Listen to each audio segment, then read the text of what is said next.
Good morning, students. Welcome back to our SS session. Today, we will start our new chapter, that is chapter 3, our universe. So, let's see. Students, here you can see the universe. The universe contains thousands of stars, planets, and other heavy bodies. Students, what is this? Yes, this is telescope. With the help of telescope, you can see stars and planets. Look at the picture. A boy is looking at the vast space through a telescope. तो ये बच्चा telescope से आकाश के तारे और ग्रहों को देख सकता है. आप भी टेलीस्कोप से इसी तरह से जो आकाश में तारे हैं, ग्रह है, वो रात में इस टेलीस्कोप के आधार से आप अच्छे से देख सकते हो. In this given picture, you can see the scientist. So students, a scientist is a person who conducts scientific research to advance knowledge in an area of interest. So हम हिंदी में कहेंगे वैज्ञानिक. जो वैज्ञानिक होते हैं उनको ज्ञान प्राप्त करते हैं अलग अलग एक्सपेरिमेंट्स थ्रू और स्टडीज़ करते हैं और उससे उनको किसी भी एक चीज़ पे वो रिसर्च करते हैं और उसमें से नई नई चीज़ों का वो खोज करते हैं और हमें बताते हैं. So how was this universe formed? Millions of years ago, the universe began as a tiny hot compact point. So, जो हमारा यूनिवर्स है वो जो ब्रह्मांड है बच्चों, वो एक कॉम्पैक्ट मतलब एक बंधा हुआ एक टुकड़ा था.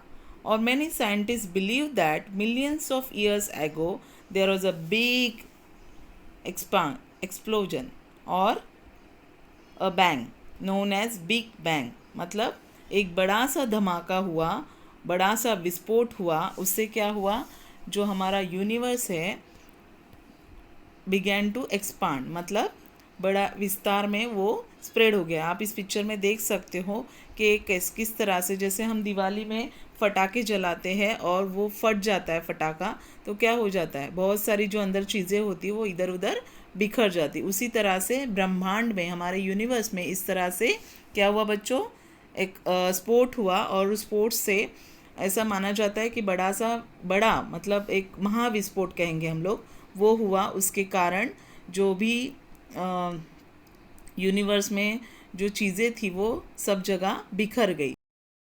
The universe was made up of gases like helium and hydrogen.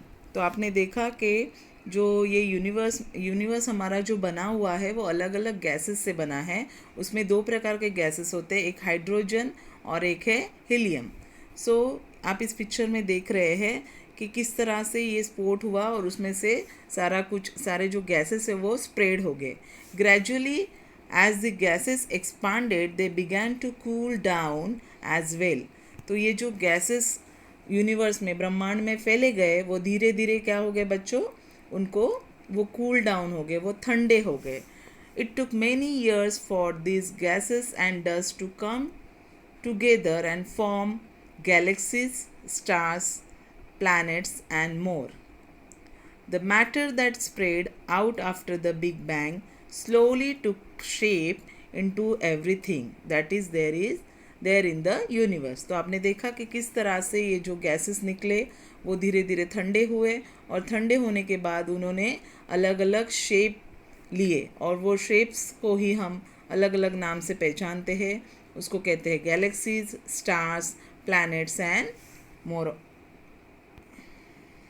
Next is galaxy. As extremely large group of stars and planets is called galaxy. हम हिंदी में बोलेंगे आकाश Ganga. So there are many such galaxies of small and big stars in the universe. Our galaxy is the Milky Way galaxy. तो बच्चों आप देख रहे हो इस पिक्चर में कि बहुत सारी गैलेक्सीज़ है वो बनी हुई और हमारे यूनिवर्स में बहुत सारी गैलेक्सीज़ हैं जिस तरह से आकाशगंगा है जिसमें से एक गैलेक्सी का नाम है मिल्की वे और हम उस गैलेक्सी के पार्ट हैं। सबको समझ में आ रहा है बच्चों? आगे देखेंगे स्टार्स। सबको तो पता है स्टार्स, है ना, जो आकाश में रात को चमकते हैं। A star is a ball of hot gases that burn all the time. It appears as a small bright light in the sky at night. तो आप ये देख सकते हो, कब देख सकते हो? हाँ, आप रात के अंधेरे में उनको अच्छे से देख सकते। वो क्या करते हैं कि चमकते रहते हैं ना। आप देख रहे हो इस पिक्चर में कि किस तरह से चमक रहे हैं। तो a star is a ball of hot gases that burn all the time.